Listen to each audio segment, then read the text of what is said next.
Why are humans attracted by Maya, means illusion, and not by devotion? Well, I wouldn't say that. Yeah, we're definitely attracted by Maya for sure. But we're also attracted by devotion. Maya is that energy of illusion that wraps itself like a veil around us and convinces us that we are this body, and therefore that all that matters is the body should enjoy pleasures, that we are our role in society, that we are our bank accounts, that we are our possessions. Therefore, we should spend all of our time and energy accumulating more and more money so we can have more and more possessions and more power and higher levels of social status.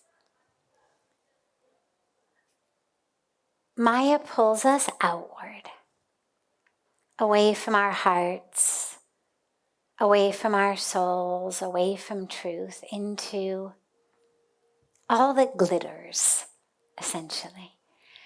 And therefore Maya leads to suffering, because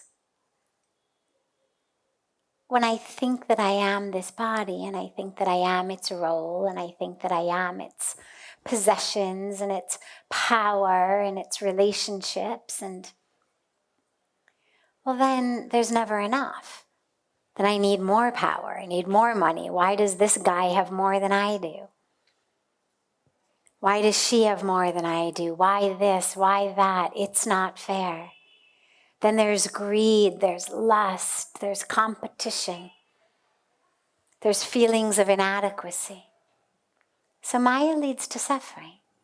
And it's definitely a fact of life. It's there, it's sticky, it's the ever-present lure away from our spiritual practice. But the power of devotion is also very strong. And I wouldn't say we're attracted by Maya but not devotion. We are attracted by devotion. We love devotion. We love to love.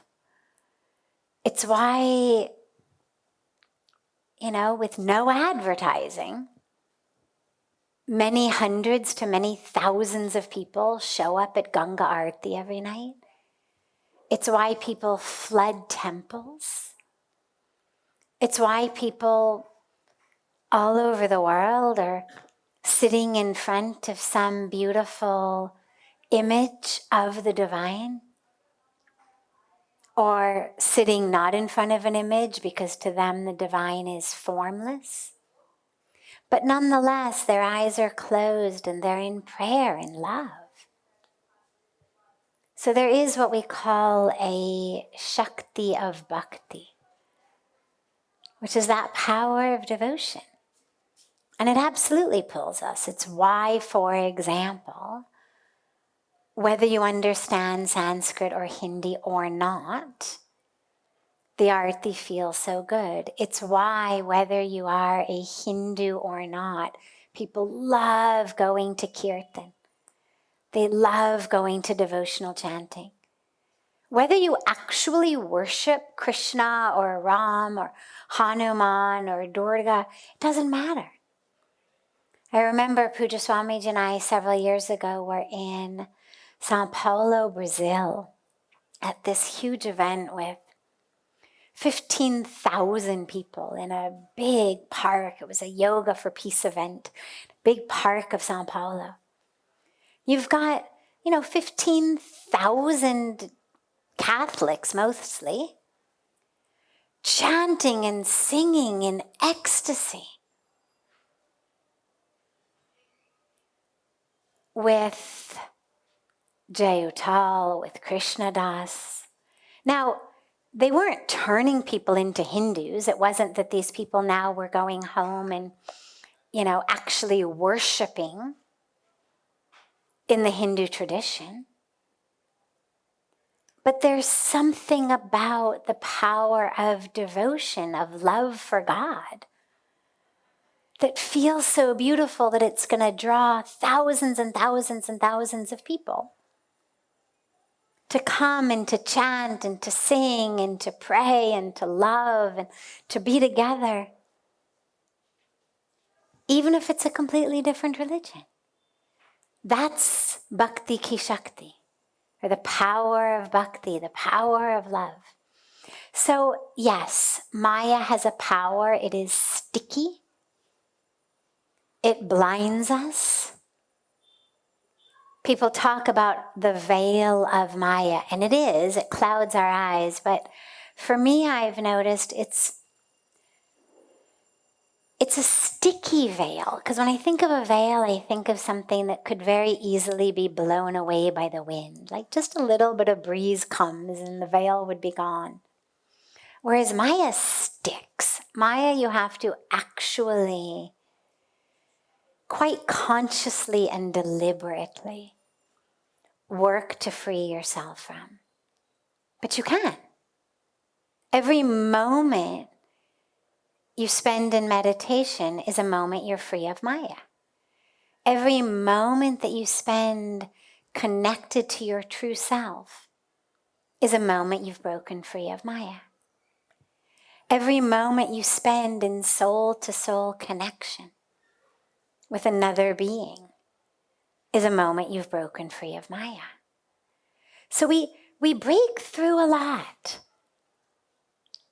When we become mindless and unconscious, Maya gets sticky again. And this is why actually devotion is such a beautiful, beautiful antidote to it. Because when you're in love, Maya doesn't stick. It's like that love of devotion is somehow greasy.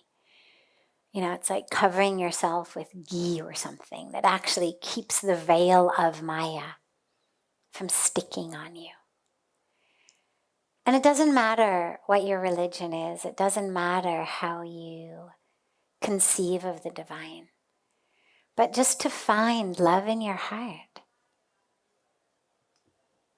Whether you say for God, whether you say for creation, whether you say for certain manifestations of creation, your grandmother, your loved one, your tree, a sunset, the stars in the sky, Ganga.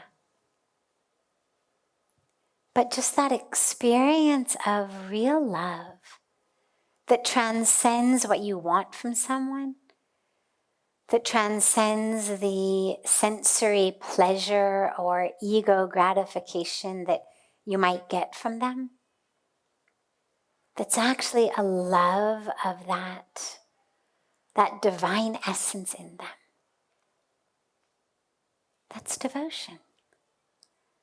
And so we're definitely attracted to that. It's a magnet. We just have to let ourselves go there rather than get wrapped up in Maya's sticky veil.